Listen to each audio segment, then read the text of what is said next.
over. Yankees win. The Yankees win.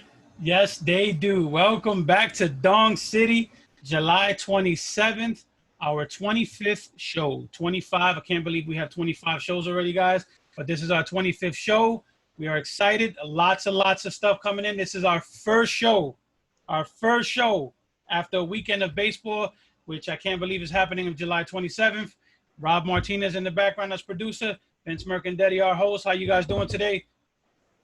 Doing great now. We have baseball. Was that a Sterling call from the third game of the season? That was a John Sterling call. Perfect. Yeah, he's in mid-season form already, so good for him. Yeah, he was already pissing me off, so. Yeah. Rob, nice to have you back there. He'll be with us giving us some updates. More on that later. We are here, as Henry said, special 25th episode. It is our first out of 25, so we are batting very low average as far as having live action, and it only took 6 months. But here we are, Henry. We've got a entirely different format going forward now that we have sports and games and baseball. But, of course, we have to start with an old friend, and that is COVID. So let's get right into that, get that out of the way. Earlier today, we found out that the Miami Marlins had basically, as I understand, about 4 players, including what was supposed to be their starting pitcher, Urena, yesterday, test positive for COVID. They decided to play anyway, and it was against the Philadelphia Phillies. They played the entire game, and now we found out that they have probably up to 14 players and staff who have tested positive for COVID. So welcome to 2020, guys. We have our first COVID outbreak in MLB, and it's the Miami Marlins. Raise your hand if you could have guessed that. And here we are. My hand is up for Florida. It's always Florida. Blame Florida. We are, yeah. Again, I will be the Florida apologist. We don't know where they got it. It could have been Atlanta. It could have been Philadelphia. It could have been Miami. We have no idea. But what we do know is that Miami, as an organization, definitely dropped the ball somewhere because they broke protocol. Yeah, I agree. But I will always say Vince will always defend Florida. You guys that know Vince knows that he will defend Florida like he defends his Giants, and he is poor at doing both. I am a master of accuracy, and that's what you get from me, regardless of situation. Said that once, I'll say it as many times as I have to. But what we have here is MLB having to go into their protocols. That's all this is. And I don't know why it's being made into the apocalypse, but I think the number is jarring. I think it's a pretty large number for the first real big spike, and I think when you have fans as excited as we did this weekend, and then boom, Monday morning we're hit with 12 positive results. It's alarming. It's alarming. It's a big number. I think it's a when it rains it pours situation. We go from 4 to 14 overnight. So I see the scare factor there. You make one misstep with this sort of thing, and this can happen. That part's scary. What's not scary and what I understand, and baseball life's been going crazy with this all day, are the people who didn't see this coming. Like, come on, guys. When this was negotiated, we added 20 players to every team's roster. That wasn't because it was a 60-game season. Most guys can play 60 games, even with less off days. That was because we expected, anticipated, planned for, and bargained for people to test positive throughout the season. Last part again? Bargained. It was agreed upon. So you've got people saying that the players don't deserve this. You've got people saying that the owners didn't expect this. You've got people saying all sorts of things about this. And the fact of the matter is players accepted it. They agreed to it. If you remember way back, Henry and I made fun of Blake Snell because he put a price on his life, essentially, when he made his comments. Well, now you're seeing that come to pasture. Players agreed at a certain price they were going to play this season. Absolutely. And you can opt out at any time with no penalty if you have symptoms or or if you are preconditions. You can opt out any time. You can play without or even if they're frightened, they can opt out. Yeah, totally ball in their court. We saw, I think, one guy, I don't remember who it was, who opted out today in response to the Marlins. That's fine. That is what is expected. But to have this happen to the Miami Marlins, who, just by proxy of location, you could have picked out of a hat. It was going to be the Marlins or the Diamondbacks or someone like that. Yeah. And then be shocked and think the season was going to be canceled today? Like, what drama class is this? Oh, I mean, it's the temperament of baseball. We haven't had it, and then we have it all weekend. A crazy weekend of action at that. And then, like I said, we had 12. And I think it has to do more with the number. I think if it was 2 or 3, it wouldn't be crazy. But the fact that it was 12 and their game was canceled and the Yankees and Phillies was postponed, I think all of those things just snowball effect into, the world is ending kind of behavior. Probably. I mean, look, we're in the same role, Henry, we've been in since February. We had to hold everyone's hands through the negotiations, tell them that this was all negotiations. Owners wanted the season. We still have to explain that owners want the season and they need the season to end or else they don't get their big payday because that's coming in the playoffs. I mean, one thing they've gotten from us has always been honesty and just we're blunt with people. And it always came down to money. It always came down to negotiation. It always came down to who looks good now, because that is going to, hold water when they start talking about the CBA. There's billions of reasons this is going to keep going. Absolutely. If you don't think it's going to take a death or rampant outbreak, I'm talking more than half of Major League Baseball being in the Marlins position right now for this season to end. You're being naive. That's what this is. Yeah. It's a risk. It's a calculated risk by every single person involved. But everyone involved can go through this voluntarily. No one's being forced to do it. Yeah. So there is a question in the comment section that I'd like to address. It's probably a good time. Ryan Michaels asked, why didn't MLB stage a bubble in a non-hot location? So if you recall, that was part of the negotiations. They were talking about staging things in neutral sites that had low numbers. Those neutral sites were Arizona and Florida, which are two big, giant hotbeds right now. So even if we did a bubble and in a site that wasn't having high cases, right now they have a ton of egg on their face, and then everyone would be asking, why didn't they have a backup plan? I think the main problem, Ryan, is that if you don't do Arizona and Florida, both of which happen to be 2 of the 4 states that have the biggest hotbeds right now, there really isn't another spot in this country that you can have those sorts of facilities and bubble geographical locations, in my mind. That's where spring training is. You can't do it in the spring training sites. There aren't enough sections of the country where you can quarantine people to play baseball. Basketball can do it. They happen to have Wide World of Sports. Wide World of Sports has baseball fields, but they don't have that many baseball fields. Major League Soccer can do it because they're Major League Soccer. It's a very small operation going on. And, hockey has the blessing of having several teams in Canada, and Canada's full of hockey rinks, so they can do the quarantine. I think hockey's in the best shape just by proxy of not being in this country. But if you think basketball's like idiot-proofed, I mean, just look at what happened with them, with Lou Williams breaking quarantine, and now who knows what he's going to do. So I mean, he had to get them wings at Magic City, man. That's all about the wings. And strippers, they'll ruin any protocol. Oh, it had nothing to do with the strippers, Vince. This is all about just the wings. The food. You're right. My mistake. Anyone who's been to a gentleman's club will tell you that they have some of the best wings. So I've heard. Yeah. So even in a quarantine, you run the risk of human error.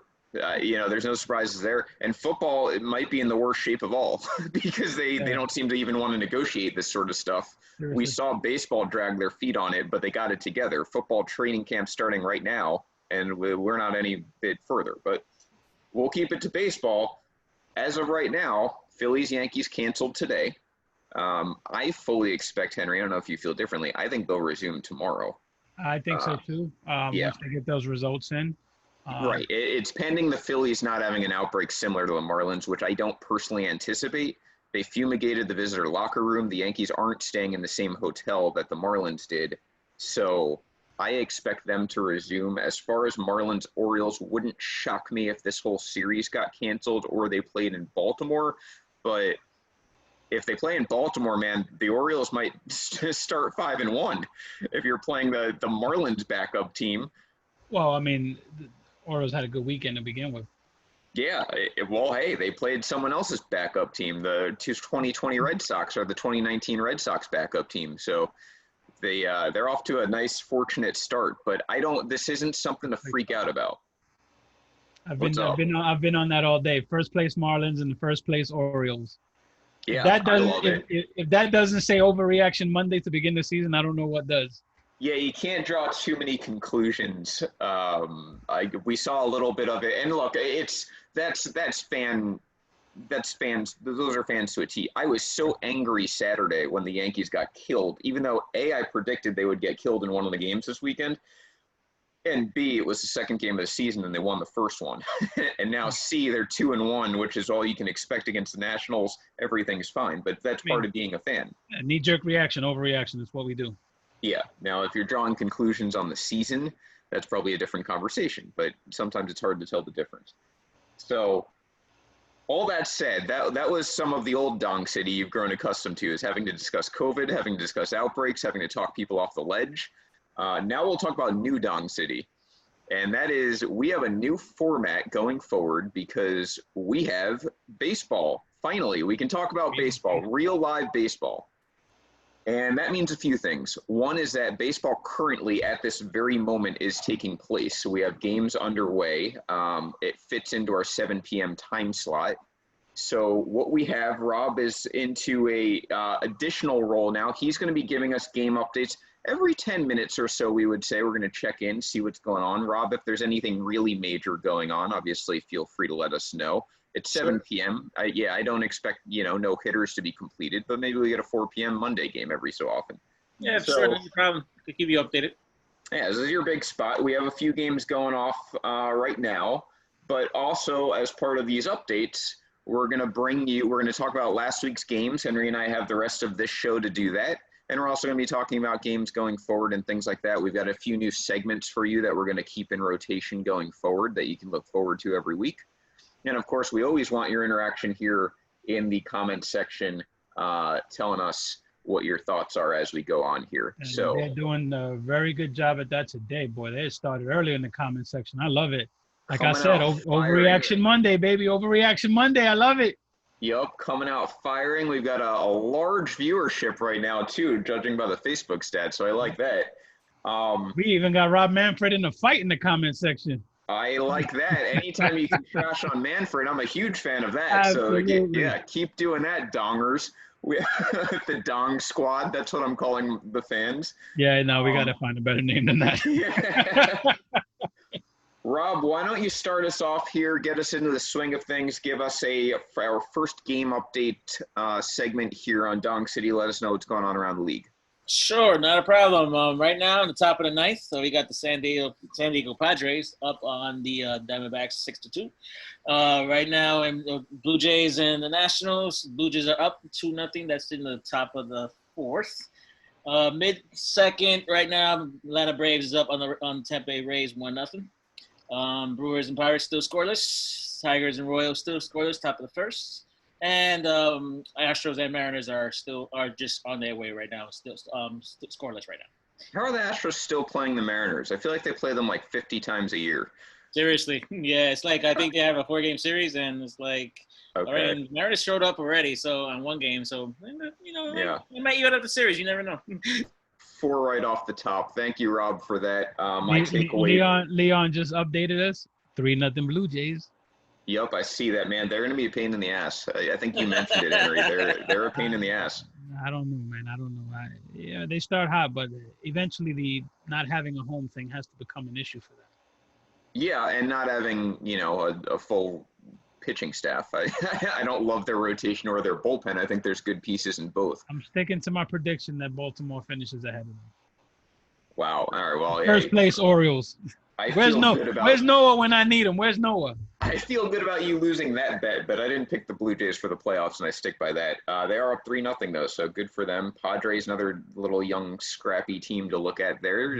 That I may take them a little more seriously, but we'll see. I got one more score there. There's one more score there. I forgot. The Oakland A's defeated the Angels earlier, 3-0. Oh, final there, yeah. So I had Griff Canning in fantasy, and he did okay. Huh? So the Angels continue to suck. Yeah, I mean, that's it. Look, sorry, Leon, but the Dong City original cast here is going to be right about the Angels. They look terrible. Yeah.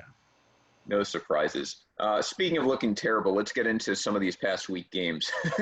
It's again, first weekend of the series. We're not going to put our credibility on the line here and draw too many conclusions, but I think it's noteworthy to point out, Henry, that the Dodgers are 2-2. They struggled with their arch rival Giants, which I don't know if that says more about the Giants or the Dodgers, but I'm probably going to err with the Giants.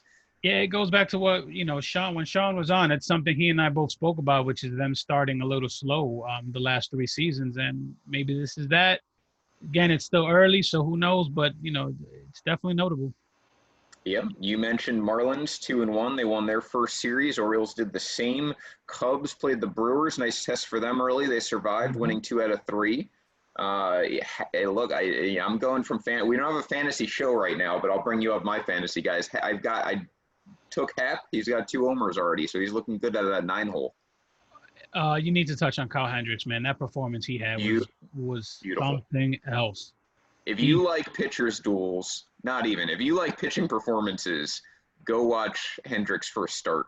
That was a Maddox-like performance. It was funny because in our private chat, Rob said something, and I was like, there's no starting pitcher that's going to go 100 pitches. And then Hendricks just said, yeah, well, here's my dong. Here's a complete game shutout, and just went out there and just pitched his ass off, man. He got stretched a little bit. I don't know if the plan was necessarily for him to go 100 pitches right off the bat. But, hey, when you've got something like that performance going, those were not stressful pitches he was throwing. Oh, yeah, he owned the Brewers in that game, man. He gave up 3 hits, and then one of them was a cheap hit. He did his thing, man. He's that quiet ace that no one talks about. Yeah, that was a nice performance. What else do we have going on here? So, yeah, I mean, not too much to draw about the standings. I would say that my observations, besides Hendricks looking really good, I don't know, he's a good pitcher. I don't know how long that's going to last. Cardinals, of course, won 2 out of 3, probably much to the chagrin of Cubs fans.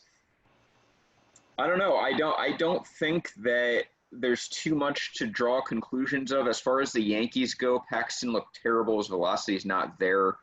I think that's something that's going to probably carry over into his next start. I'm not really worried about an injury or anything season length. If I recall, Henry, and I've been trying to figure this out all weekend, when Paxton came off the IL last year, I think he had the same problem where it took him about 4 starts to get that fastball back. It did, but I'm a little more concerned here because apparently he hadn't gotten his speed back since February.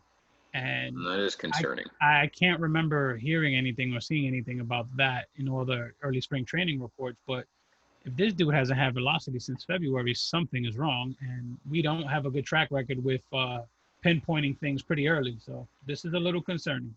We don't. I'm a little thrilled with the Yankee medical staff for the first time in like 4 years, only because everyone's healthy at this exact moment and they've survived 3 games. But that's how low my floor is for the Yankees medical staff. So we'll see on Paxton. He could be the first.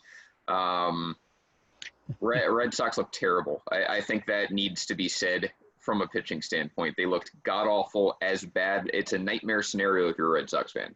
They did. I'm laughing at Eddie's comments. We already have Ohtani apologists in the comment section. we haven't even made fun of Ohtani yet. I mean, it's coming, don't get me wrong.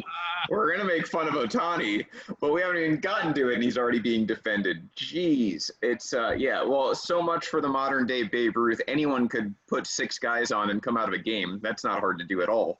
Yeah.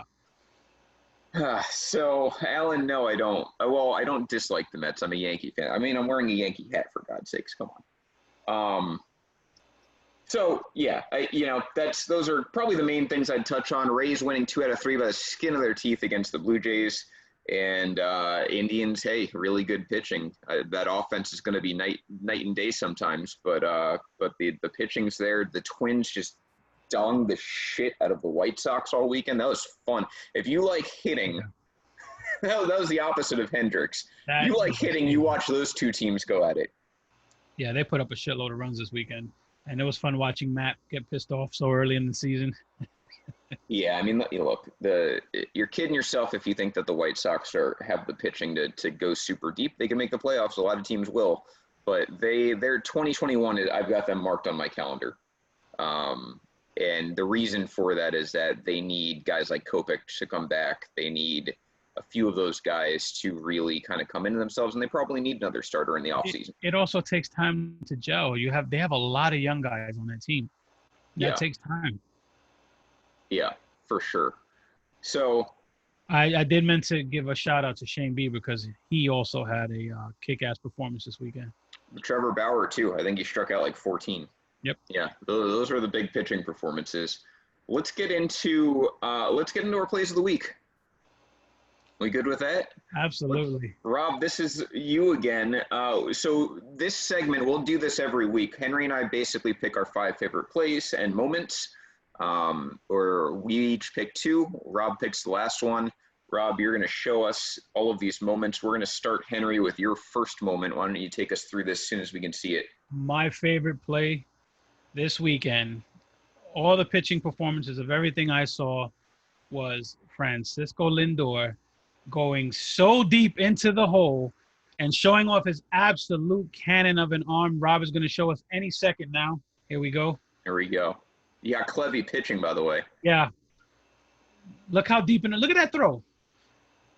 Come on, man. Wow. That kid is just filthy. I can't wait. I cannot wait till he dons pinstripes and he is in the Bronx and he is running shit in the Bronx and in New York. I can't wait for Frankie to be a Yankee, baby.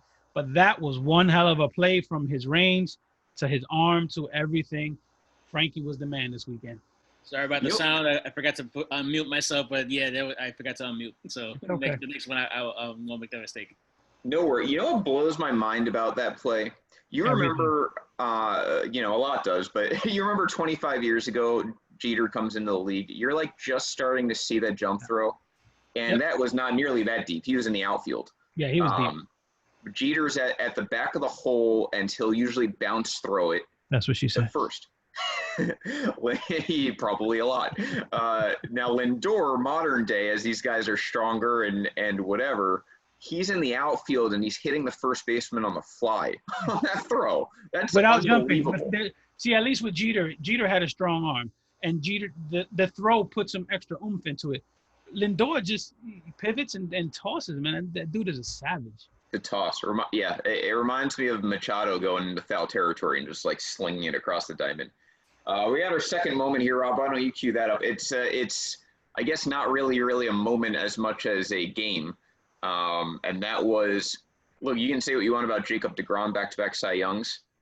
He brought it opening day. Last happy memory the Mets had all weekend, but Jake deGrom comes in. He strikes out 8. I think he went 5 shutout innings, was pulled at whatever his pitch count was, but there's the picture of him. Jake deGrom comes in and does everything you expect Jake deGrom to do, which was totally dominate. Swing and a miss. He struck him out, and deGrom begins the season with an dominate Acuna. I think he struck him out like 3 times, but dominate that entire staff or that entire lineup. Vince, we remember, we're working on those Spanish accents. Acuna. Have the accent over the end. Acuna. Hey, he makes contact against deGrom. I'll start pronouncing his name right. Until then, but not to be left out is Soroka. Yes, and the other half of this, it's a 1-0 final, by the way. I made a post about this. The only run in the entire game is something we'll get to later, but it's by a DH. But Soroka comes in and throws his own great performance. I think it was 6 innings of 1-run ball. 6 innings, 4 hits, no earned runs, no. No earned runs. So, that's right. Braves bullpen came in and 5 seconds later gave up the tie. Braves lose that game 1-0. They win the rest of the series. I think they outscored the Mets roughly like 372-4, and they take 2 out of 3. But deGrom was unbelievable. I would like to say something about that first game. As some people may know, I like to talk about the Mets a lot. Negatively. Yes, but you do. So there was a few people that I knew that hated the whole universal DH move, especially for the National League, because they really wanted pitchers to hit. Yep. The only run that was produced on that opening day was by a DH, and it was Cespedes. Yep, sure was. And we'll have more on that later. Let's get to our third highlight. Henry, we're going to you. Some theatrics here. I love it. I love Rob stepping on you. It's beautiful. My next one is my crush, Matt in Oakland, and Matt Olson with what I think was an absolute beautiful way to start the season for any team. A walk-off grand slam in extra innings. Rob, you have the video up? Rob's sweating. I can tell. You can hear his sweat. Maybe not finishing it the way. So I don't Here we see go. 8.99 on the horizon. Yep. That's a double dose of joy for me. Yeah. Big pitch here, 3-1. That's not the That's the video, but it's okay. Yeah, sorry about that. That made us happy too. Don't worry about that. That's right. Yeah, But basically, I Matt know Olson that comes face. up. Matt Olson comes up in the 10th inning, bases juice, walk off, and then the worst call for a walk off grand slam I've ever heard. If there was a call that just said COVID-19 all over it, it was that call. It was horrible. It sucked. But the grand slam is what was important, and Matt Olson absolutely destroyed that ball. And the A's, if I'm not mistaken, win 2 out of 3, right? Yes, I had the clip down. Sorry about that. Yes, That's please all right. do, Let's see because it. I want that boring ass call to be played. Yeah, too. play it with audio. Yep. Okay. Runs has Marcus Semien at second base with the winning run. Semien at second. Laureano, the hitter. Let's see. Is that it? Is that it? Now it's going to be Olson. It's past Laureano. Yeah, watch the clip and then play it for us. Yeah, we're looking for a new producer, guys. So Sorry about that. Oh my Stop. God, this is like horrible. no, Like, it's okay. It's our first show with some. We're trying to give you guys something different, so we got to work through it. No biggie. But yeah, that Matt Olson walk-off grand slam was just phenomenal to me. Bushnell pointing out that Oakland win today. By the way, that's final 3-0 earlier. They are now 3-1. So 3-1. yeah, there you there we go. go. That's the Rob, team let's go I to the told next to clip. dominate. Remember, in the East, I told Bottom them of to the 10th, dominate. Mo Laureano, who has driven in 2 of the A's 3 runs, has Marcus Semien at second base with the winning run. Semien at second. Nope. There you go. I'll give you There credit you for go. going through the This is it. entire game. Drill deep right. This game is over. How far is it going to go? It will clear the seats. So It's a boring. grand slam. So What boring. a way to walk off opening night for Matt Olson. Didn't waste a moment. First pitch. And see you later. There's your social distancing. Great job, Yeah. A's. Really abiding there. To the Athletics. I mean, I will say for grand slams, especially a walk-off, it would have been a much bigger celebration. But for the most Sure. part, they've been doing the elbow bumps. All weekend. So It's horseshoes and hand grenades.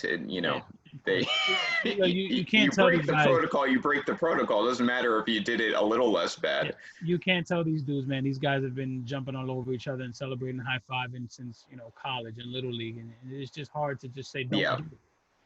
So For Vince, sure. what's your next moment, Vince? So similar thing. I'm going to Florida over here. We got Tampa. Look, I'm rooting for the Jays in this game. This is the finale of the series. This took place yesterday.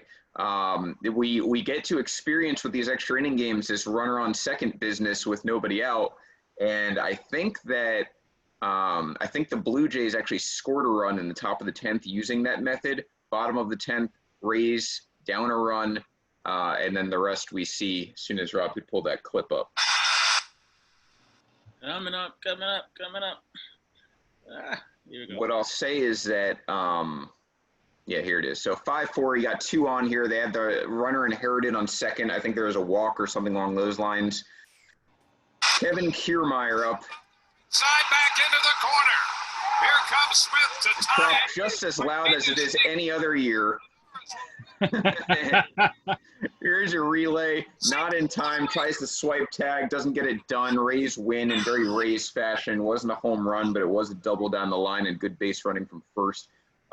Tampa stole that game. I thought Toronto outplayed them all game, and it didn't matter. Tampa comes away with the win. That's what good teams do. Saw a similar thing with the Yankees Nats that last game, and here we are. So Tampa ends up taking 2 out of 3. Jays gave them hell, but that's my other highlight. And I think, Henry, if I'm not mistaken, those were the only 2 walk-offs. Those were, they were the only 2 walk-offs. But more importantly, you briefly mentioned, you joked about the noise being piped into Tampa Bay. Like you said, that's probably the norm for them. But I noticed it a lot, man. I was just watching different games all weekend, and some places just overdid it.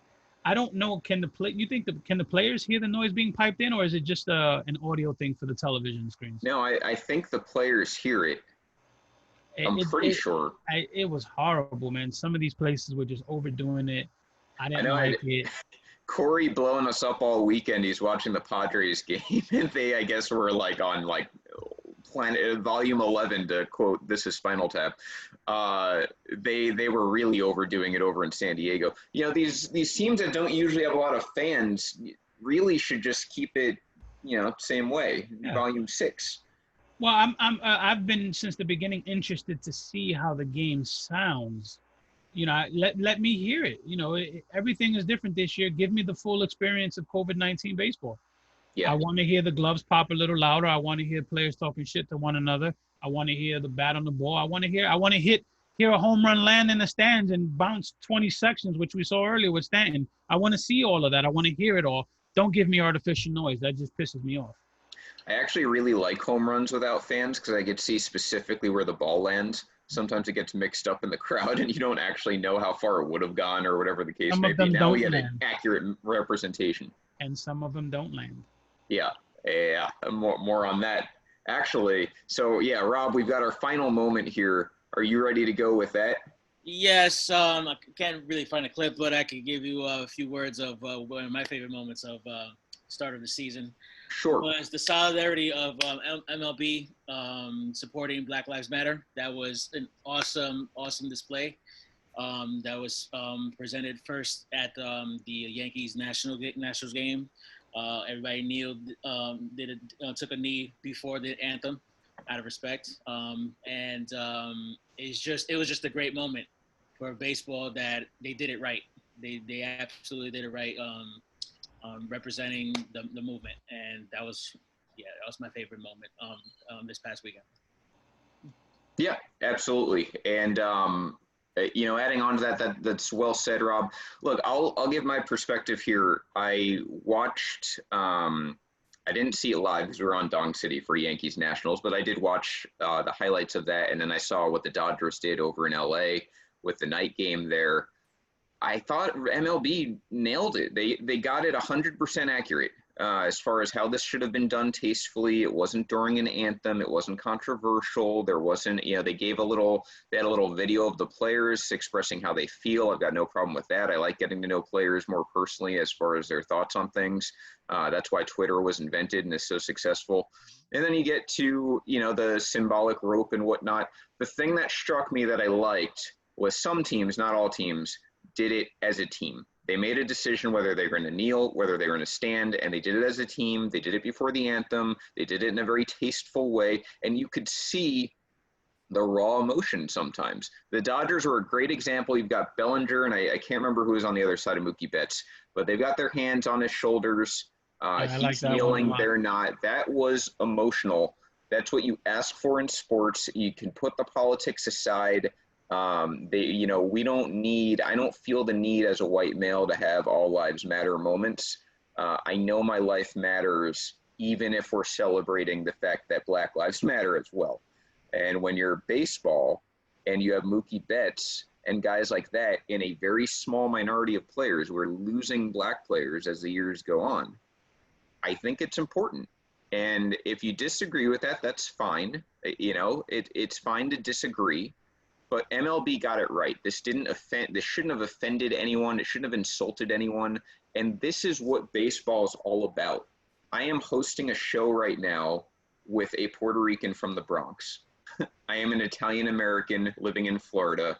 Our producer also half Panamanian, half Puerto Rican. Yeah, no one knows what he is, but he's some sort of Hispanic in New York. I want to clarify that I'm 100% Panamanian. Okay, we got Mo's, half Puerto Rican, damn it. Mariano Rivera's little cousin is our producer. And, you know, last week we had an African-American guest on, you know, who's a Nationals fan. This is what baseball is. If it's going to be the World Series, it should represent the world. And that's what baseball did. And I've got no problem with it. If you had a problem with it, I don't really understand where you're coming from. It seems like an insecurity type thing. And that's it. So that, you know, that's all I had to say on it. Henry, I know that you had a different opinion. So I do and I don't. I think MLB got it right finally. It took them so many tries on something, but MLB got it right. Whether it was the teams on their own, whatever it was, MLB got it right. They got it right on opening day with the Yankees and the Nationals. They got it right with Dr. Fauci throwing out the first pitch, no matter how hard it was, and it was horrid, absolutely horrid. But they got it right. They got the right person. He's a Nationals fan. They're in D.C. It was a perfect setup. All the Yankees and Nationals players and coaches, I believe, knelt. They all had the black ribbon. Beautiful moment. Like you said, Muncy, Bellinger, Mookie Betts, beautiful moments all over. My problem specifically is with the Yankees. My problem with the Yankees. Now, I'm a big Yankees fan. I love the Yankees. What they do is tremendous. Where they're very philanthropic. They do the Hope Week. They do so many wonderful things. But this is where the Yankees dropped the ball. Earlier in the season, I got pissed off because they cut a shitload of minor leaguers. Remember that? And they didn't pay them. Yeah. That irked me. We took the Yankees to task for that. Where I'm taking the Yankees to task here is simple. You do that, you get it right with the Nationals, and then you turn around and you announce that Donald Trump is throwing out the first pitch when you play Boston. That's extremely tone deaf and insensitive and stupid. Now, I'm not to say, hey, let's be real. These big corporations who are worth billions of dollars, 9 out of 10 of them lean right, and that's fine. But my problem is you can't have it both ways if you're the Yankees. You can't turn around and say, we sympathize with the Black Lives Matter movement. We sympathize with African-American players and fans, and then turn around and invite Donald Trump to throw out the first pitch. That's just fucking stupid and tone deaf. Because whether you're right or left, no matter what you lean politically, no one can honestly say that Donald Trump isn't the biggest divider that we have right now. And to turn around and invite him to throw the first pitch was extremely, extremely tone deaf. Shame on you, Yankees. Yeah, and as being updated, worthy to point out, it's no longer happening. He rescinded his invitation. And that, I think, is worth mentioning from Trump's standpoint, whether genuine or not. It really didn't make sense for him to do this in the first place. Yeah, exactly. Especially when you've got Cuomo, who's done so much more specifically to New York City, who should be throwing out the first pitch for the Yankees in particular. New York State, not just the city, but the state. Yeah, right. But, you know, the epicenter of that was the city. Yeah, Cuomo was the perfect person to throw out. If you were going to have a political figure, it's this guy that most of the other states, most of the other politicians looked at Cuomo and said, regardless of how we feel about you, you did a lot of shit right. You weathered the storm and you were a leader throughout this thing. Yeah. And to just have Trump was just moronic. It's not different than when Giuliani did it in the 90s. There's a Republican, you know. So exactly. And that was the right. Yeah. And at the time, Giuliani throwing out the first pitch after 9/11 was perfect. That was the man to do it. That was and George Bush did it too. Those were the right people to do it. My problem is it was tone deaf. You can't have it both ways if you're the Yankees. Right. Yeah, I think that's fair. I think there is a mix-up of logic and rationale there. But anyway, Rob, nice clip. Why don't we go into a game update here? It's been a little bit. Rob, how we doing?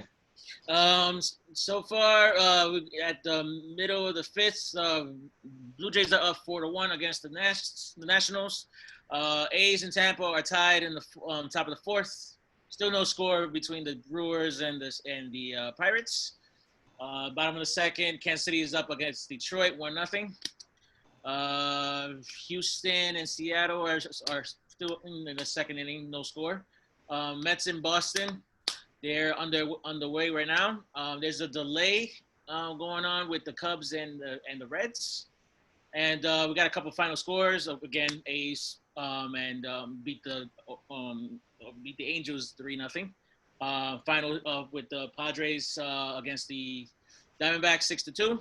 And of course, there was 2 games that were postponed due to COVID, the Marlins and Orioles, and also there was and Yankees and Phillies, by the way, and also there was another game that was postponed. Don't know why. It was the White Sox and the Indians. I think it was rain. Weather related, yeah. Yeah, Bush. No, if you want to confirm that, I know you're a big White Sox guy, and I know you're watching. But I'm pretty sure that game was canceled due to rain. Probably why the Cubs are in a delay, if I had to guess. I don't know where they're located. But thank you, Rob. You're welcome. Being brought up in the comments, the cardboard fans. I'm not a cardboard fan guy. I don't. This isn't like a huge topic to me. I don't really care if any teams do it or not. But I personally like when they don't. How do you feel about that? I like them. I think it's So again, we have to be realistic. We always talk about them not catering and marketing to the younger fans, and I think a cardboard cutout can do that. You can, you can buy them. Some teams sell them. So imagine buying a nephew or your son a gift, and you get them a cardboard cutout that's going to be in the stands for the whole season. It's pretty cool. I like it. It does. There's no harm. There's no foul. KBO, kind of started it with the cutout fans and then the stuffed animals and all the things. I like it. I kind of like it. By the way, did you hear Michelle Carter had said this in Baseball Life earlier this week? She's a big Dodgers fan. Dodgers were charging $250 per cutout. Stop. That's unbelievable. I don't know for sure if it's true, but I did see some other Dodgers fans kind of verifying it, so I assume it is $250. Put that in perspective. I think the Braves are charging $60, and the Mets, I know because I happened to be watching when they announced it, were charging $86, which I assume is a play on their last World Series title. I think Oakland is charging $80, but Oakland takes it a step further, and they get it right. If a ball hits your cardboard cutout, they mail it to you. That's cool. See, that I'd be okay with, because then you're talking like it's MVP 2004. It's a fan experience. Yeah. You make it like a video game. You have like little objectives to hit in the stands. That's kind of cool. If fans benefit from it, you get your money back or whatever the case. Maybe you get the ball. That's cool. You're going to have a lot of foul balls that you can do stuff with once it's been desanitized. So that I'm fine with. But I would pay a premium for that. Yeah, I just don't need the visual appeal of it. Like I'm okay with no fans. I'm okay. Like I'm over it. It's not a big deal to me. Yankees aren't doing it, which is fine. I do though. What I love is the crowd noise. That really makes a big difference for me. You like it? Yeah. Well, I love the natural sound. Like I like hearing the crack of the bat. I like seeing the ball land and whatnot. All that's fine. But I love the artificial crowd noise. I think it really adds a great element. I can't get behind that one. I want to see how the Yankees do it. I'm going to guess they'll do it obnoxiously, which I'll like even more. They'll probably do the roll call. That would be cool if they did that. That would be cool. Yeah. They'll take it to an extra step for sure. So yeah, Manuel Hernandez correcting me. I think he said it. Michelle maybe verified it. I was like lucidly looking at that conversation. $299 per cardboard cutout if you're the Dodgers. That's a lot. Leon points out the MVP of those cardboard cutouts, by the way, was Chipper Jones trolling the Mets. That was wonderful.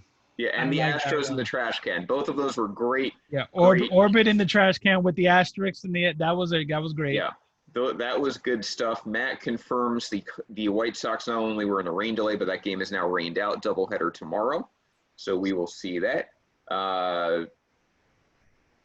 And I think we're up to date. So Rob, let's go into that next segment here. This is what Dong City's all about, man, and that is dongs. So we're finally going to show them. Everyone get your eyes ready. We've got some big dongs to show you here. And we're going to start with the one that kind of set the tone for the entire season. Henry's MVP pick, Giancarlo Stanton. Let's watch this one. So we got Stanton, his horrible stance, horrible mustache, and then he just, destroys the baseball. Disgusting. Look where it lands, dude. That ball just missed clearing every seat by about 3 rows. That is 3 rows from leaving the bleachers in Washington and heading onto the concourse by the time it lands. Now, again, that's something I love about not having fans. We saw it land, but then we saw how far it bounced with the velocity that was left, and it was a lot of velocity, 121 miles per hour exit velocity worth. That was fantastic. So that is, Henry, I think you were saying, again, the MLB average, you could see 103.5. His was 18 miles per hour harder than that, and I think, Henry, it was the hardest hit ball in 2 years. Yes. The hardest hit ball last year was 118.9. That clocked in at 121.3. 121.3 is traumatizing if that thing's coming near you. It was just disgusting. He looks great. His swing looks great. He struck out a couple times this weekend, some of them on some disgusting breaking balls, but he looked great, and I feel good about my prediction early on. He physically looks how he should, and what I mean by that is he doesn't look like a bodybuilder, and he also doesn't look like he's hurt. And those are the only things I care about with Stanton is I want you to look in shape. He's a big, he's a big gym guy. But I want you to look healthy and nimble too. And Stanton looks like that early. So does Judge. So that's encouraging for the Yankees. That was our longest home run of the weekend and so far this season. I'm going to say that stays the longest home run of the season. It's going to be tough to top. Guys like Nomar Mazara, I feel like, hit a 500-foot home run every year. Mazara and Gallo are probably the two guys. Or you know what? Luis Robert might come close. Yeah. Those are the three guys I can see. Yeah, someone will Stanton might top it. You never know. But off the Nationals, that was off Scherzer, wasn't it? Yes, it was. Yeah. So he owns 3 of the top 5 StatCast records. The other 2 belong to Aaron Judge. Yeah, those guys can mash. StatCast has only been around since 2015, but it is what it is. Yeah, we're getting questions about Stanton as far as moving his position to first.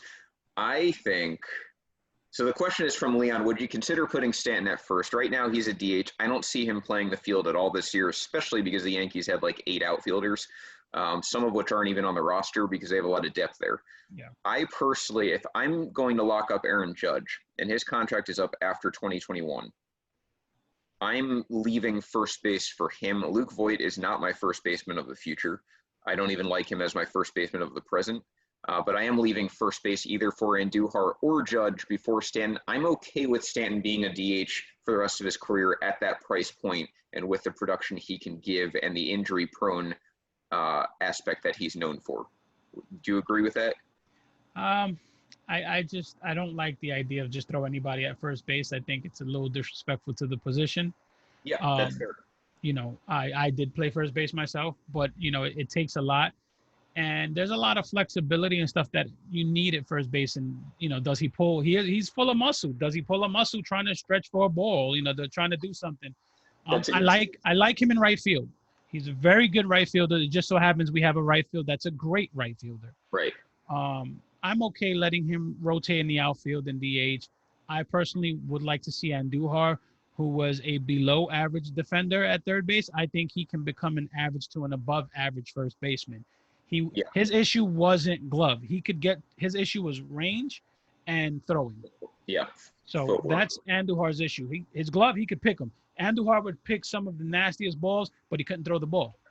So I would like to see Andujar first. He's got a great arm too. Yeah. Left fielder. You're right. Left fielder first, fine. We'll see how he goes with left field. He has been playing that. I mean, my point, Judge is definitely more athletic for first than Stanton in my mind, even though they're both very physically fit. I think Judge is a better baseball fit physically for first. So we'll see if either one happens. Rob, why don't you give us our next Dong clip? Before I do that, just one quick scoring update. Detroit just went up 4-1 against the Royals on the bottom of the second. Nice. Battle of the Scrubs. All right, let's get that second clip. Okay. And so here we go. This one, we showed you the biggest home run of the weekend. Now we're going to show you probably the most meaningful. Yep. Cespedes 0 for 2, grounded to third his last time. No score here in the bottom. Here's Cespedes, who, by the way, Cespedes hammers one deep to left, down the line. If it stays fair, it's gone. It's gone. A home run. Yoenis Cespedes has welcomed back baseball and himself by rocking a home run deep into the seats down the left field line. Great call by the Mets, as usual. Cespedes, when he played the Yankees, he looked like he was elderly. And now and then he hits that bomb. I mean, that was not a cheap shot either, but huge. I mean, that's a great moment for baseball. It's a great moment for the Mets. He has that weird stat where like he's homered in 3 straight games, but they're spread over like 3 or 4 years. 3 or 4 seasons, yeah, it's crazy. Yeah, so that's a cool stat. But yeah, I mean, look, if Cespedes can be that as a DH, it proves 2 points. One is that it gives the Mets a big middle of the order hitter. But 2 is that it shows you the value of a DH, even for NL teams. And that was the only run of that game. It is here to stay, baby. Yeah. And Cespedes is one of those guys. I wouldn't mind seeing his career extended with the DH because Cespedes is one of those fun players. There's guys that are just fun to watch. They have a flair about them. The yellow armband. He's fun to watch, man. And when he's hitting, Mets fans are having fun. Mets are having fun. He's just one of those guys that just brings a good energy to the ballpark. And I would like to see his career extended by having a DH. Yeah, I agree. Big fan of that home run, that moment. Of course, like I said, Mets won that game 1-0. That was the only run of the game, and then weren't heard from again. So, Rob, why don't you go to our third and final home run here? Pay attention, Maddie. I hope you're still watching, Maddie, because you're going to like this one. If we had the longest home run and the most meaningful team home run, and I know Olsen hit a grand slam, but that's one win in the grand scheme of things. This is probably several wins if Cespedes stays healthy for the Mets. Now we've got the most meaningful personal home run. It's a couple of doubles, home run, 3 driven in. Luis Robert to center field, way back there, and carries and gets out of here. Find that baseball and hand it to number 88. Bring him home for the first time as a White Sox player.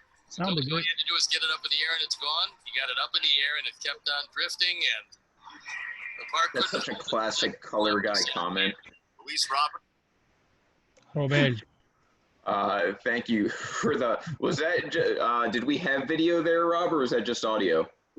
That's crazy because I have the video here. All right, no worries. We got the audio. Luis Robert. Luis Robert. Luis Robert. Says Luis Robert, man. I'm just going based on the White Sox announcers.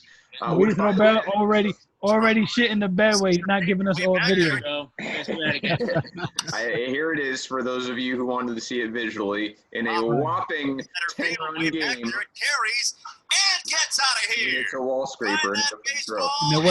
They're wearing those kick-ass uniforms. I love those uniforms. Yeah, 419 feet. That is a big ballpark then. 11.4. Yeah, 111. That was a soft home run compared to Stanton. But no, in all seriousness, that nice spot for him, and his first probably of many. You thought Vlad Jr. was a big phenom. I think Robert's right up there as far as what people have expectations for him, and it's just a year later. So he's the. I'm gonna get you to call him Robert before the season. I need a phonetic note card. That's the only way I used to be able to do it. You got to roll your R's. I'll hold it up and Yeah, Robert. There you go. See. Yeah. See, I'm capable. I'm just also white. Yeah. So. Those are the big three. Dude, you're Italian. You're closer to being Hispanic than anyone else. Yeah. If I wasn't allergic to the sun, I'd look a lot closer to you. Yeah. So those are our big 3 home runs this week. It was Stanton, Cespedes, and Robert. And we had our big 5 plays. Now let's get into our final segment here of the present. And what I mean by that, our favorite segment. I hope that Renee is still watching, because this is a celebration here on Dong City, and that is to celebrate the incompetence of Aaron Boone. So we're introducing a segment. Henry, you want to introduce the name of this segment since you came up with it? We went back and forth with the name, and it just kind of popped up out of nowhere. And, usually when when a manager makes a bad play or a call, it's a boneheaded play. Yankee fans for 2 years now have seen a lot of boneheaded plays from Aaron Boone. So what's more apropos than we're going to call it Boone-headed. So we're going to have a segment called Boone-headed Decisions, and we'll pick and choose, and we'll ask that you guys help us choose Boone-headed decisions of the week. So send us clips, tag us, send us a message, whatever you can. If your manager pulled Aaron Boone, let us know. Yeah, so all of these segments we've rolled out this week, we're going to do this the rest of the year, at least as far as the top 5 plays, the distinguished dongs, the Boone-headed decisions. We're going to do that. So what we ask of you, everyone who's watching, all during the week, just tag us. Someone hits a meaningful, and please don't tag us on like the 3rd home run of a game by some veteran in like a 19-3 game. Like, I don't care about that. Actual meaningful home runs, whether they were huge home runs or whether they won games, whatever the case may be, feel free to tag me, Henry, or Rob, any of the 3 of us. We'll keep it in mind. We might display it on Dong City the following week. Same goes for spectacular plays. Has to be spectacular. We're probably watching as well. And then, of course, anytime your manager does something that is infuriating to you, please let us know. Give us the context most importantly. So the context of the Boone-headed decision, of course, has to belong to Aaron Boone this week because it is his segment, but now it's going to be every manager's segment. And that is, he wasted no time. Opening day, he bats Brett Gardner 5th. Why does he bat Brett Gardner 5th? I have no idea, except that he's a lefty. It's the only thing I can think of. But Aaron Hicks also bats lefties against righties because he's a switch hitter. Aaron Hicks is hitting leadoff because DJ LeMahieu's out of the lineup. So we have Gardner 5th, but a few things to keep in mind. One is Brett Gardner's 37 years old. His offensive skills are diminishing, and he was facing Max Scherzer, who's not just any ordinary righty. Gardner, by the way, is 0 for 8 with a walk to date. So it didn't work then, and it hasn't worked since. And he had Mike Tauchman on the bench, and Duhar also on the bench. Right. Frazier was on the roster at the time. That was the He was move on the to bench. me. That's the move to me, and Duhar. Yeah, so he's got those three guys, any of them have better luck hitting Max Scherzer than Brett Gardner at this juncture of his career. And also to top it off, Luke Voit and Gary Sanchez batted 6th and 7th. So he actually put Gardner in front of those two hitters, which made no sense whatsoever. So that is our first Boone-headed decision of the week. It belongs to Aaron Boone.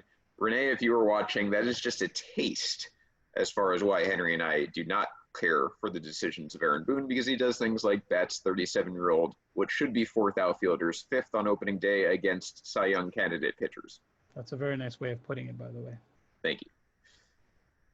So that is, those are our new segments. All we've got left at this point, a nice tidy show here, is to get into what's coming up this week. So the other thing we're going to do kind of at the end of every single show is choose one game that each of us is looking forward to that you should tune into for the following week.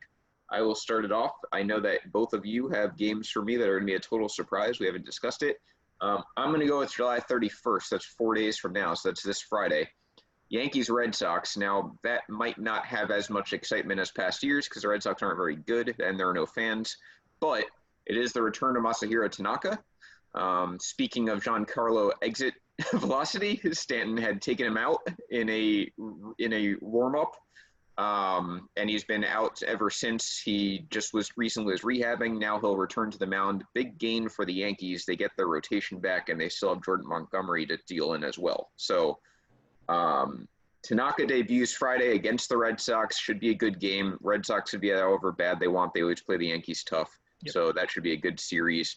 If the Yankees resume against the Phillies, which we think they will tomorrow, they have Phillies and then the Red Sox, and that kicks off that weekend. So that's my moment. Henry, why don't we go to you as far as your moment for this week? I'm looking forward to July 30th matchup of Cubs and Reds, Yu Darvish against Luis Castillo.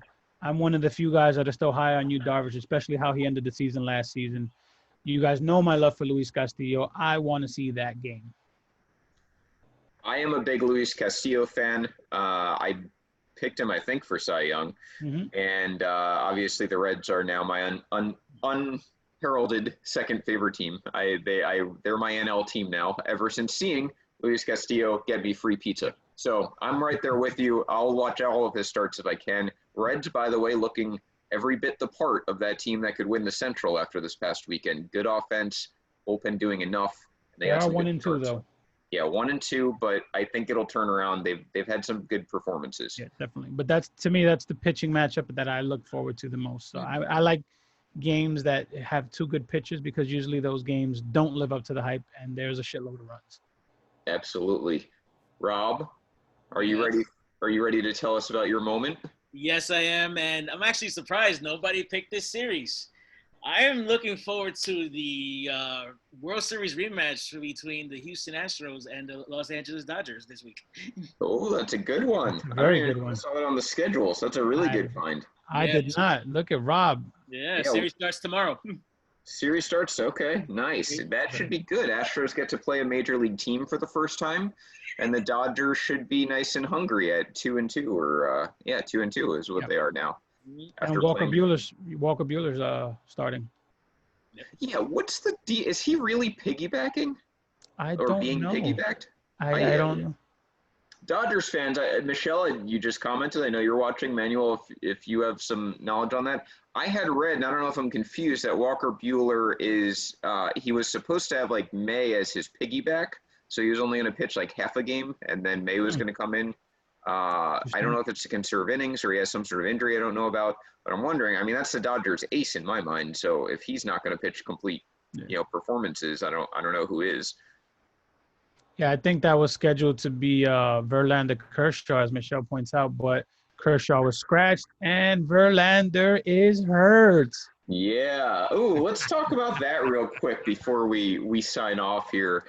Another controversy, and baseball life has had a lot of controversies ranging from, kneeling to having too many political posts, even though it was basically 4 out of 100. And now we also had a controversy with the Justin Verlander injury. I'll just say this. Verlander right now diagnosed with like a forearm strain or whatever it is. That is code in the major league community. Yeah, you can call it forearm all you want, but if I'm not mistaken, Luis Severino, Chris Sale, and Noah Syndergaard all had diagnosis that was not like, hey, you need Tommy John. And they got shut down. They got reevaluated. When they got reevaluated, they got like a second and third opinion because Tommy John's very serious. And then they got Tommy John. Yeah. So I would be shocked, and I told this to a few people, I would be shocked if Justin Verlander saw the field this season. And I would think it's a greater likelihood he doesn't pitch in 2021 than that he does pitch in 2020. That's how confident I am this is a very serious matter for him. It's very possible that you may have seen Justin Verlander throw his last pitch. Also, so this is the other thing that the Astros have going on. I made this in my very pleasant post about the Astros organization. Justin Verlander's contract's up after 2021. Correct. And remember, we're in July. We're not in April. So if Verlander does need Tommy John, he is definitely out this season, and he is definitely out next season because by the time he recovers, it's the end of next season. And then his contract's up. And then he's 39 years old coming off Tommy John. Now, Tommy John is very easy in modern day to get over when you're young. Right. That statistic's gone way down as far as it ruining careers. But when you're 39 years old and you need the velocity Verlander does to be effective, and you have like 3,000 innings on your arm or whatever Verlander's up to now, and you're a free agent, that's a problem. So you could be right, Henry. I wouldn't rule it out. That might be it if it is something like Tommy John. Yeah, I like you said, his age, his contract, there's a lot of variables there. He doesn't have anything else to prove. He's already a Hall of Famer. He can stop playing today and he'll be a Hall of Famer. He's got his ring. Yeah, his ring. Yeah. His PED. I mean, sorry. Let's call it asterisk ring here. There you go. All jokes aside, Justin Verlander is a Hall of Famer.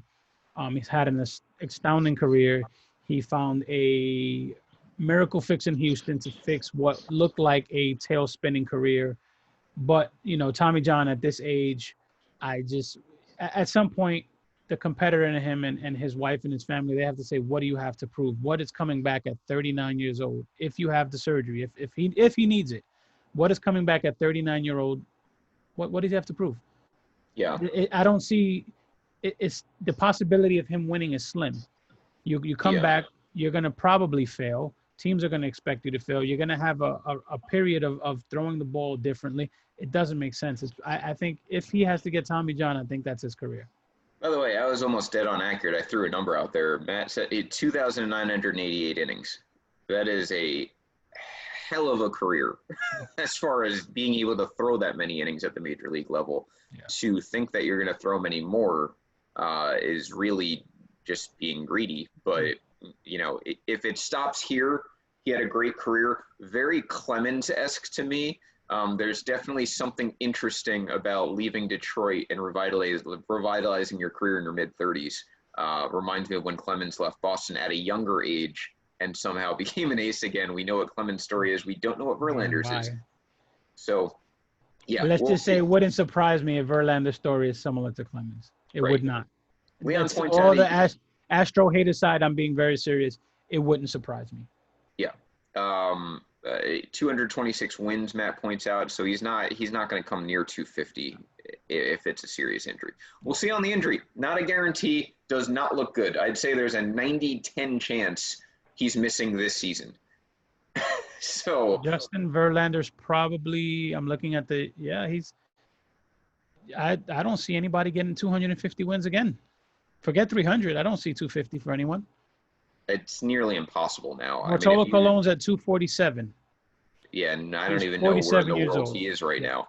Verlander's second with 226. Zach Greinke, he's 36 years old, has only 205 wins. John Lester, 36, has 190, and then it drops off from there. Yeah, wins are just, they're going to have to find a different automatic metric for starters.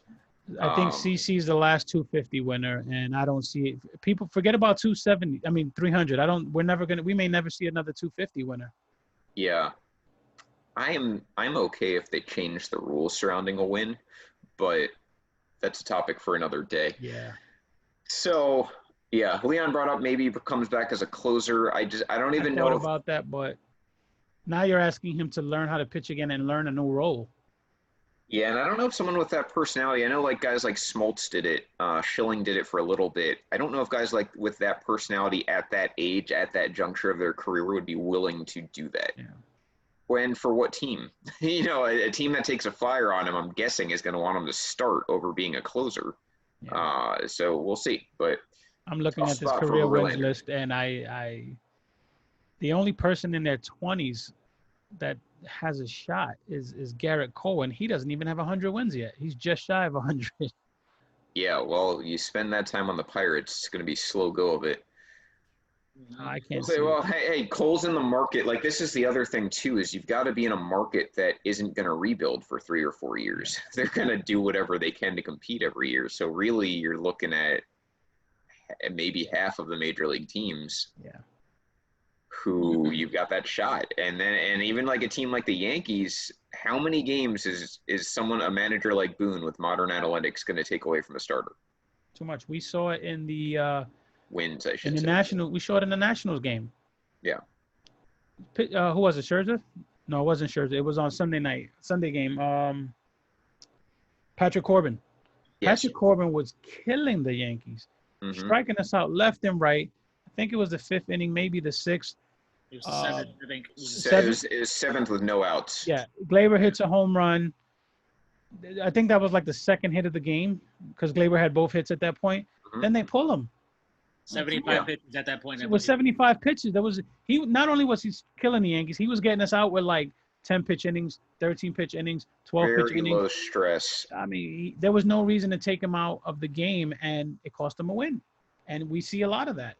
I think, Rob, it seems like you have the box score. I think he had 6 innings, 8 strikeouts, 1 hit to that point, and then he gives up the home run to Torres. They take him out. Nationals bullpen does what Nationals bullpen does often when it doesn't have Corbin in it, and they blow it and lose 3-2. So pretty much, yep. I'm not a big fan of that aspect of modern day managers. I know that they answer to like some sort of analytics team on every roster that tells you the exact scenarios to do things. If that's true, I don't agree with that either. But if it's not true, then it's even worse. I think it's true, which is why Carlos Beltran isn't managing the team and Aaron Boone is. Right. Yeah. But look, this is my counterpoint. You're the manager of a baseball team. Part of your job is the PR aspect. You're going to have to take the hit when your analytics team goes south. I haven't agreed with the Yankees analytics approach for a lot of things, basically everything. I like our coaches. I don't like things like the analytics department. And it's not because I'm not an analytics guy. I like analytics. I don't think they use them correctly. And I think time will prove me correct in the long run as these things change over time and evolve. We'll see. Yeah, so we will see. So as we go on, laughing at Felipe's comment, I'm just picturing Rob now as Tony Reale being the stat boy of Dong City. Absolutely. The phantom of Dong City hidden in the background. Rob, why don't you give us one more game update and then we'll get out of here. Sure. Right now, Mariners are up 3-0 against the Astros. We have Blue Jays still up on the Nats 4-1. There's a huge rout with the Tampa Bay Rays and Atlanta. Rays is up 9-1. That's the top of the 5th. Ooh. Still no score between the Brewers and the Pirates. That's the bottom of the 2nd. We got a seesaw battle going on between the Tigers and the Royals. Tigers is up 5-4 right now. And going to the bottom of the second, the Mets are up 2-0 against the Boston Red Sox. I want to point out a few things about those updates. And thank you, Rob. Did a great job. Rays just put up an 8 spot on Atlanta in the 4th. And I have a feeling, that was my fantasy starter. So Fultonavich, not back yet. 3 1/3, 6 runs. If you're into fantasy, I'll give you some fantasy updates as part of the update. Tampa up 9-1. They just put an 8 spot on the board, ruined my week. And the Mets, Michael Conforto, first home run of the year off the Red Sox. I'm surprised it took this long to score 2 runs on the Red Sox. That game's in the top of the second. Mariners up 3-0 on the Astros. It really doesn't mean anything. They seem to lead the Astros every single day, and then the Astros score 7 runs randomly. Yeah. So we'll see how that goes. Anyway, Hunter Renfroe in that Tampa Bay game has 2 hits and 3 RBI. That looks good for my fantasy team. Yeah, good for you. I'm happy for you. Since we're on the Rays, there is something I wanted to touch on. Okay. My man, G-Man Choi. Yeah, that's right. Yeah, tell us about Choi. G-Man Choi. My man, G-Man Choi is nice and round, a little thick on the eyes. My kind of dude, Kung Fu Panda type player. I love me some G-Man Choi. Well, this dude spends the offseason learning how to switch hitting righty. And I don't think anyone took him serious. And then, he was doing it when we had spring training 2.0. And at that point, I think people started to say, okay, well, there's not a lot of time. There's not a lot of at-bats. So maybe this dude is serious. So what does he do? Over the weekend, had 2 at-bats, batted righty against Anthony Kay. Anthony Kay came over in the Stroman trade from the Mets. Right. First at-bat, struck out. His second at-bat, hitting righty, launched a 429-foot home run. I loved it. Oh, Rob got the video too. Let's go, Rob. You redeeming yourself. Look at you. Look at that shit.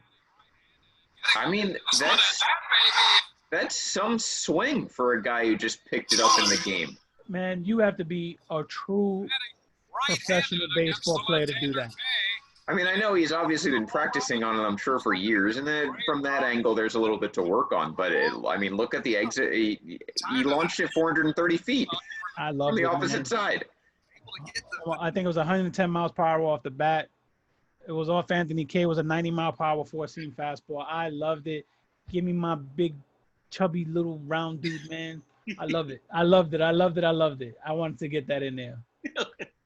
James pointing out he circumvented the system a little bit. I guess he was originally a switch hitter and then went exclusively lefty. We've seen that before. But still. Yeah, I did hear he did switch hit before, but again, he never had an at-bat switch hit in the major leagues. Yeah, that's impressive. I am impressed by that. It's pretty and I'm disappointed that happened with the Rays, but I'm impressed by the moment.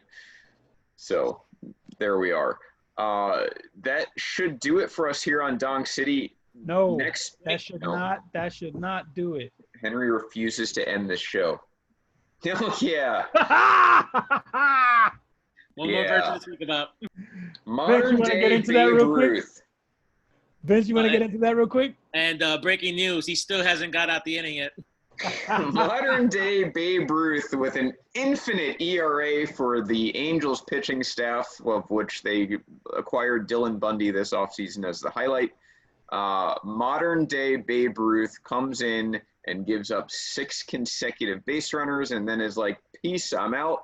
Like it was a news conference. He just left and cowered into some sort of shadow somewhere and left the game entirely because he was pulled with 0 outs. Yeah. So let's reserve the Babe Ruth comparisons for when we have a Hall of Fame caliber pitcher and also the greatest slugger of all time. Then we can talk about Ohtani being a modern day Babe Ruth. The best thing about it was Eddie in the comments earlier say he had 1 bad inning, and Leon had the best response, which was technically it wasn't an inning because he never got it. Yeah, he had 1 bad 0.0 innings. Yeah, is what he wonderful. had. That I'm not gonna lie. That when I looked up and I saw that, I said, "Oof, that's gonna be fun to talk about." So I didn't want to let us go without talking about that. Now we can end the show. By the way, who was that against? Anthony Kay. No, Ohtani. Oh. Who did he face? Ace, I believe. Yeah, Oakland. Yeah, you know the reason I bring that up? Because when he was a pitcher as a rookie, he basically ducked every single important lineup except the Red Sox that one game. Now he faces Oakland with a World Series contending lineup and gets murdered. Yeah. So we'll see how Ohtani progresses from here, but I'm with you. That was hilarious. In a weekend of fantasy nightmares, Rick Porcello got just utterly destroyed. James Paxton didn't make it out of the second inning. Who am I forgetting? The Sunday Night Baseball cast. That team just nope, did not like it.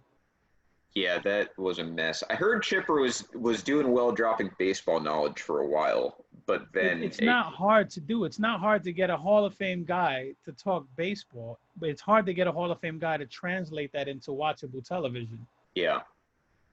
I'm a big stickler for that. When I watch announcers or color guys or whatever, I'm looking at it from a technical aspect because it's what I majored in. I didn't get to see Chipper Jones, so I won't comment on it, but that's the big thing for me. It's not necessarily about what you're saying, it's how you're saying it. Yeah. So anyway, Rob, you have one final update. Yes, looks like the Cubs and the Reds are about to start up. They're warming up right now. All right, so that rain delay is over. We're going to get out of here. We'll let you watch the rest of your baseball tonight. This has been Dong City. We're on next Monday, 7 p.m. Eastern. Same as always. We'll be here, same kind of format. Talk about last week, give you updates throughout the show as far as coming up. We've got our few segments here. Be sure to tag us in the comments as the week goes on throughout baseball life. If you want to make a post, that's cool too. And finally, we have tomorrow, the next podcast in the Baseball Life or in the Life Group podcast is The Audible, which will be on 7 p.m. tomorrow in their new time slot. So they are Tuesdays, 7 p.m. We are Mondays, 7 p.m. So we're back-to-back days. Be sure to catch that. If you are a football fan, you're not in Football Life yet, please go apply. We will let you in more than likely.